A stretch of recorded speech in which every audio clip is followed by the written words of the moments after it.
Hi, this is Ashna and welcome back to my channel. Today we are starting with the chapter Money and Banking, and in this video particularly we would be looking at the money related concepts. So before we start, I would like to tell you that this video is particularly for class 12 students, but then if you are pursuing undergraduation and post graduation, this would still be beneficial for you.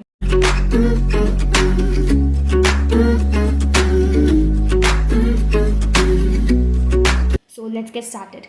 So before we move ahead with the topic, I would want you to understand little history of money. कि money picture में कैसे आई?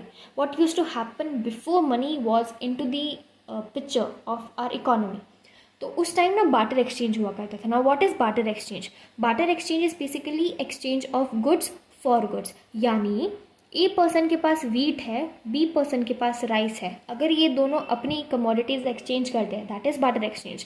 Now for barter exchange to happen you need to have double coincidence of wants. इसका मतलब A wants what B has, B wants what A has, and when they exchange this commodity, barter exchange takes place. ठीक है, I won't go deep into this topic because I've already prepared a video on this. If you want deep explanation then you can watch it. I would put the link of the video in the description. अभी मैं ऊपर से बताऊंगी सिर्फ. तो demerits क्या हुए कि lack of double coincidence of bonds, यानी धीरे धीरे जैसे पॉपुलेशन बढ़ी तो ऐसा ढूंढना मुश्किल हो गया कि किसी को वही चाहिए जो हम देने को तैयार हैं और वो रिटर्न में हमें वही दे जो हम चाहते हैं. So it was difficult to find a person who actually wanted to give what you expected from that person. ठीक है, so it became difficult. तो नेक्स्ट डीमेरिट क्या है? Lack of division of goods. अब मान लो अगर ऐसा बंदा मिल भी जाए जिसको वही चाहिए जो तुम देना चाहते हो, तुम्हें वही चाहिए जो वो देना चाहता है, अगर ऐसा पर्सन मिल भी जाता है तो प्रॉब्लम क्या होती है कि कौन से बेसिस पे आप उस गुड्स को डिवाइड करोगे. मान लो अगर ए के पास अभी वीट नहीं है, चलो मान लो इसके पास मिल्क है और जो बी है उसके पास राइस है. अब बी को तो मिल्क चाहिए, ए को भी राइस चाहिए, पर देन किस बेसिस पे आप डिवाइड करोगे गुड्स को, कि 2 बॉटल मिल्क दूंगा तब जाके मेरे को 1 kg राइस मिलेगा, या मैं 1 kg राइस दूंगा तब जाके मेरे को 1 बॉटल मिल्क की मिलेगी. तो ये डिफ़िकल्ट था ये असर्टेन करना कि किस बेसिस पे आप गुड्स को डिवाइड करोगे. So there was lack of division of goods. Then storage का problem. Now for example if there is a farmer and farmer basically means अब वो वेजिटेबल्स में तो डील करेगा ना. Now if he has only vegetables to sell to give, now if he gives to other person तो उससे क्या होगा, उसके पास भी ज़्यादा दिन तक वो रख नहीं सकता, और अगर वो अपने पास रखता है तो ये ख़राब हो जाएगी because these are perishable in nature. The goods like vegetables, tobacco or all these things which are agriculture related, these things are perishable in nature और ये ख़राब ज़्यादा जल्दी होती है. दूध ज़्यादा जल्दी ख़राब होता है. तो all these things यानी इनको स्टोर करना बहुत डिफ़िकल्ट था. Then lack of common unit of measurement. अब वही बात हो गई कि अगर मान लो एक बॉटल मिल्क दोगे तो 1 kg राइस मिलेगा या नहीं मिलेगा. ऐसी प्रॉब्लम आ जाती थी कि कैसे हम डिवाइड करें, कौन सा कॉमन यूनिट रखें ताकि हम एक्सचेंज कर सके गुड्स का. So this was also a problem. Then time consuming because आपको ऐसा पर्सन ढूंढना पड़ता था who had the same want which you want to give it to the other person. ठीक है, तो वही lack of double coincidence of wants वाला कॉन्सेप्ट हो गया यहाँ पर. फिर लॉस ऑफ वैल्यू. अब अगर मान लो किसी ने वेजिटेबल्स ले भी ली ज़्यादा, कि अगर 1 kg राइस के लिए उसने आपसे 5 kg वेजिटेबल्स ले ली, तो वो 5 kg वेजिटेबल का करेगा क्या? अगर वो एक आध हफ्ते में नहीं ख़त्म करता है then these are of perishable nature, right, और ये तो ख़राब हो जाएंगी, तो बस उसका तो लॉस हो गया ना. तो वही लॉस ऑफ वैल्यू. तो इन सब ये सारी जो भी प्रॉब्लम्स थी इसको किसने सॉल्व किया? इसको मनी ने सॉल्व किया. And that's when money came into the picture. I hope you understand this. फिर अब हम आते हैं टाइप्स ऑफ मनी पे. अब टाइप्स ऑफ मनी यानी मनी का एवोल्यूशन कैसे हुआ, शुरू में कैसी थी, फिर आते आते जो हम आज यूज़ कर रहे हैं, जो नोट्स हम आज यूज़ कर रहे हैं वो हम कैसे यूज़ कर रहे हैं, उससे पहले क्या था और उससे पहले क्या था, तो वो हम सब पढ़ेंगे. सबसे पहले कमोडिटी मनी आई थी. कमोडिटी मनी मतलब जो राजा महाराजाओं से भी पहले, तब क्या होते थे, कमोडिटीज़ होती थी ना बार्टर एक्सचेंज में, जैसे मैंने बताया. तो वहाँ पर क्या करते, जो भी कीमती चीज़, फॉर एग्जांपल या सी शेल्स हो गए, या फिर उस टाइम जो कमर्शियल क्रॉप्स लाइक जूट हो गई, या फिर टोबैको भी हो गया, तो ये सारी चीज़ें क्या थी, ये बहुत सारी कीमती चीज़ें थी, और अगर कीमती चीज़ें अगर हम किसी को देते थे एज एन एक्सचेंज तो वो एक्सेप्ट कर ली जाती थी. So this was basically commodity money. That means these commodities were acting as a medium of exchange. that means they were acting as money. फिर इसका एवोल्यूशन हुआ, फिर शिफ्ट हुआ मेटालिक मनी पे. मेटालिक मनी भी अब दो टाइप्स की थी, ठीक है, दो टाइप्स की. कैसे? इंट्रिंसिक और non intrinsic. Non intrinsic is basically extrinsic. अब इंट्रिंसिक क्या होती है, यानी जो महाराजा थे, जो रूलर्स हुआ करते थे, जो राजा हुआ करते थे, उस टाइम वो क्या करते थे, वो गोल्ड कॉइन्स में डील करते थे. फिर गोल्ड से वो सिल्वर कॉइन्स पे आए, फिर उसके बाद फिर शायद से कॉपर या iron, I am not sure, but then ऐसे ही कुछ हुआ था. तो गोल्ड, सिल्वर, कॉपर ऐसे ऐसे शिफ्ट होता गया, राइट. तो अब इंट्रिंसिक वैल्यू क्या होती है कि जब गोल्ड कॉइन को आप बनाते हो, बट तो उसकी जो मटेरियल वैल्यू, जो मटेरियल की जो वैल्यू होती है, that is more than the actual value of the commodity. ठीक है, समझ रहे हो. यानी एक गोल्ड कॉइन की एक्चुअल में वैल्यू 1 रुपये नहीं थी, उसकी वैल्यू बहुत ज़्यादा हुआ करती थी. अब लोग क्या करते, कॉइन तो ले लेते, अब कॉइन को मेल्ट कर लेते, बिकॉज गोल्ड को तो मेल्ट कर सकते हैं ना हम लोग. तो वो गोल्ड को मेल्ट करते, और जब मेल्ट करने के बाद जो मटेरियल फॉर्म होता, उसकी वैल्यू बहुत ज़्यादा होती, और वो मार्केट में बेचते तो उनको ज़्यादा पैसे मिलते थे. So this is basically intrinsic, यानी जो उनकी मटेरियल की जो वैल्यू है, that is more than the commodity. But then फिर शिफ्ट होता गया, जैसे गोल्ड से सिल्वर, सिल्वर से कॉपर, ऐसे ऐसे होता हुआ आगे हम कहाँ पर पहुँचे, हम मेटेलिक कॉइन्स पे पहुँचे. मेटेलिक कॉइन्स यानी जो आज के 1 रुपये कॉइन है, 2 रुपीज़ कॉइन है, 5 रुपी कॉइन है, तो ये सारे मेटेलिक कॉइन्स हुए. ये फिर नॉन इंट्रिंसिक यानी एक्सट्रिंसिक वैल्यू के हुए. एक्सट्रिंसिक वैल्यू यानी जिनकी material value is less than the commodity का वैल्यू. समझे?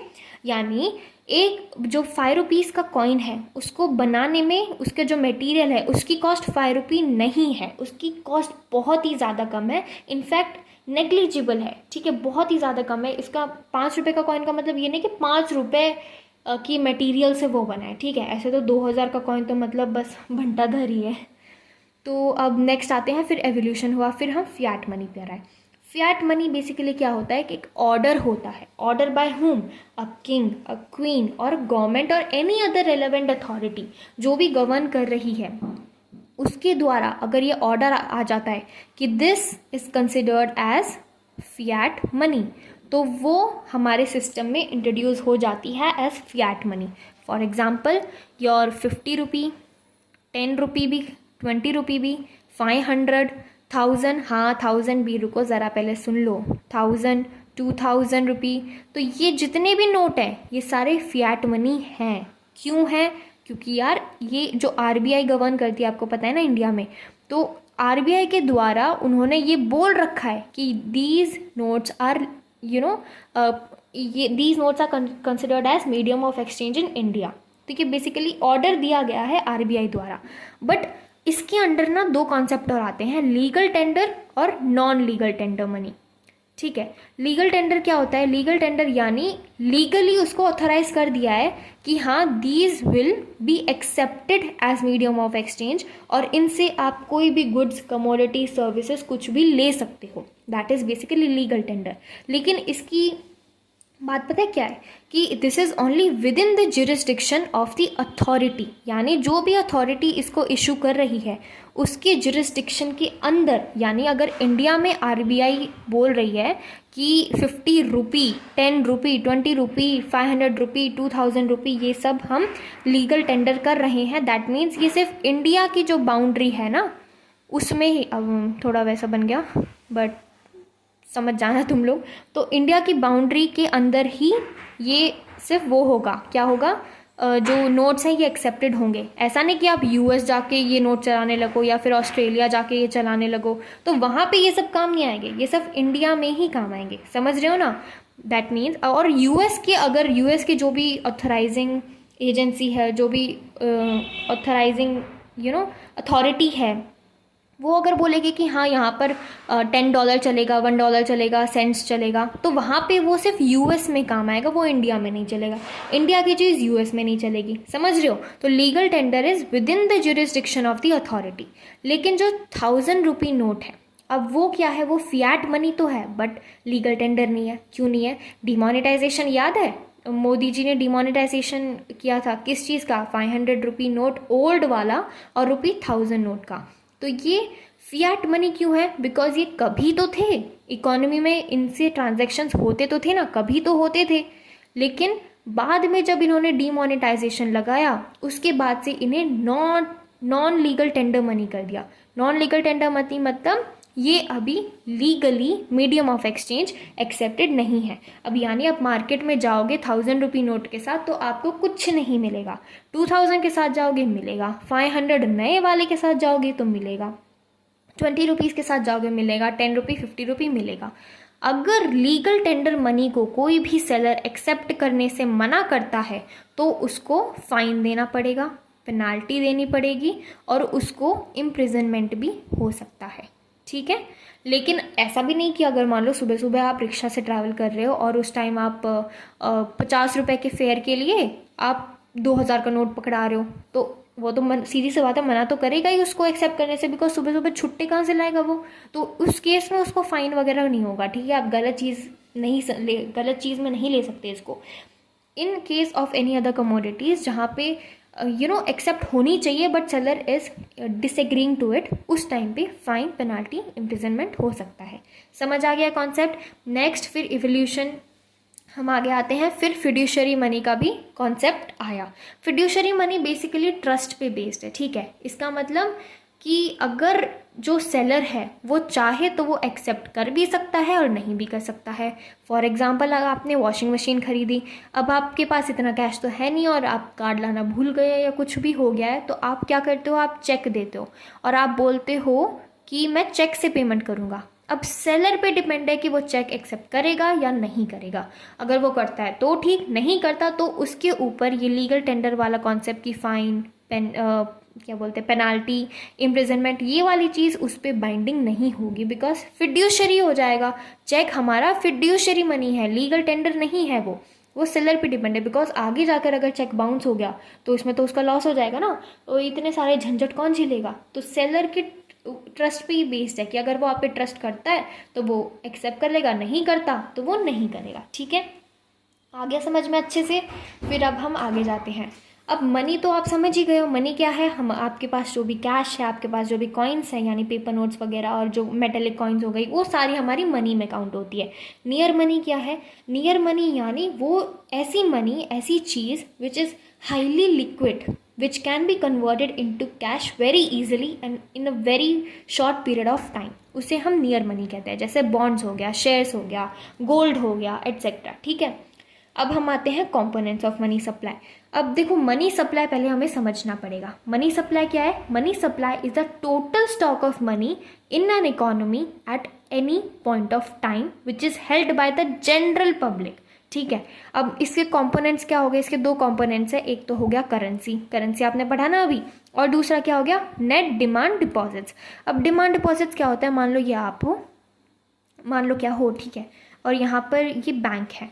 अब आप बैंक में जाते हो और आप बोलते हो कि मुझे डिमांड डिपॉजिट करना है। डिमांड तो बैंक क्या करेगा? बैंक एक्सेप्ट कर लेगा। आप अपने जो भी पैसे थे बैंक में डिपॉजिट कर देते हो एज डिमांड डिपॉजिट्स। अब बैंक के लिए वो डिमांड लाइबिलिटी हो गई। Why? Because as and when you demand, the bank has to give back the money to you. जो भी आपने डिपॉजिट किया था उसको वापस करना पड़ेगा। ठीक है, बट यूजुअली इसका जो इंटरेस्ट रेट होता है ना वो कम होता है, because as and when you are demanding, the bank is giving you the money back, तो इसीलिए इसका जो इंटरेस्ट होता है वो बहुत ही कम होता है। फिर हम आगे आते हैं measures of money, actually money supply. ठीक है, तो आप कैसे मेजर करोगे कि जो हमारी इकोनॉमी में कितना ज़्यादा पैसा है वो कैसे मेजर करोगे? So it is divided into 4 types, M1, M2, M3 and M4। M1 क्या है? M1 basically your currency, your coins and demand deposits. पढ़ा ना, जो भी कंपोनेंट ऑफ मनी सप्लाई यानी करेंसी आपकी हो गई, जो कॉइन्स हो गए, और डिमांड डिपॉजिट्स जो हैं वो आपकी M1 में काउंट होगी, मनी 1 में काउंट होगी। ठीक है, M2 में क्या हो जाएगा? M1 तो आ जाएगा, ये सारा M1 आपके M2 में आ जाएगा, plus savings deposits with post office. यानी आपने सारा पैसा तो बैंक में डाला नहीं है, आपने कुछ पैसा बचाया और कुछ पैसा जाके पोस्ट ऑफिस में आपने जमा कर दिया as savings deposit. So when you include your M1 and saving deposit with the post office, it becomes your M2. फिर M3 का कॉन्सेप्ट, M3 में M1 आएगा, ध्यान देना M2 नहीं आएगा। देखो M2 में हमने M1 प्लस सेविंग किया था, बट M3 में हम M2 नहीं लेंगे, हम इसमें M1 लेंगे। M1 यानी आपकी currency, coin, demand deposit plus time deposit of all commercial and cooperative bank. यानी टाइम डिपॉजिट यानी क्या होता है, आपके फिक्स डिपॉजिट। फॉर एग्जांपल अगर आपके पास बहुत ज़्यादा पैसा है और आपके पास आपको उस पैसे की ज़रूरत नहीं है for a long period of time, तो आप क्या करोगे, आप जाके बैंक में जमा कर दोगे एज फिक्स डिपॉजिट। तो that means your money will be locked in the bank with the bank for a period of जो भी आपने चूज़ किया टाइम पीरियड, लाइक 1 ईयर हो गया, 5 ईयर हो गया, 10 ईयर हो गया, ठीक है। So for that period, whatever you choose, on the basis of that, the bank will lock the money with itself. ठीक है, तो यहाँ पे M3 में क्या हो गया, M1 that is your currency, coin, demand deposit plus your time deposits of all commercial and cooperative bank। इसमें पोस्ट ऑफिस का कोई भी वो नहीं है, क्या बोलते हैं, कॉन्सेप्ट नहीं है, ठीक है। फिर M4 में आपकी M3 यानी M1 और ये जो time deposits plus total deposit with the post office, यानी आप ये कह सकते हो M4 आपका बेसिकली समेशन है ऑफ M1, M2, M3, ठीक है। तो M3 तो आपको पता चल गया, M1 हो गया, टाइम डिपॉजिट हो गया और plus total deposit with the post office. अब M1 और M2 आपकी नैरो मनी है और M3, M4 आपके ब्रॉड मनी। नैरो मनी क्यों, बिकॉज यहाँ पर आपकी जो इकोनॉमी में जितना भी पैसा है वो सारा पैसा M1 और M2 में नहीं आया है, because certain money is deposited with the commercial bank, certain money is not deposited as saving with the post office, ठीक है। तो वो सारी चीज़ें आपकी M3, M4 में आ रही हैं, यानी इसका कॉन्सेप्ट थोड़ा ब्रॉड हो गया और इसका कॉन्सेप्ट थोड़ा कम हो गया, बिकॉज इसमें सारा पैसा नहीं है और इसमें सारा पैसा जितना भी इकोनॉमी में है वो सारा इंक्लूड होकर आ रहा है, इसीलिए इसे ब्रॉड मनी कहते हैं। So that's it. I hope your concepts related to money were clear in this video. I have already posted videos on barter exchange, the banking system, as well as the credit creation function of commercial banks, which is actually very important. So if you were able to gain something from this video, then you can also have a look at them. And I'll provide the link in the description box of this particular video or even in the comment section. Then you can have a look at them. So that's it. Thank you for listening and have a nice day.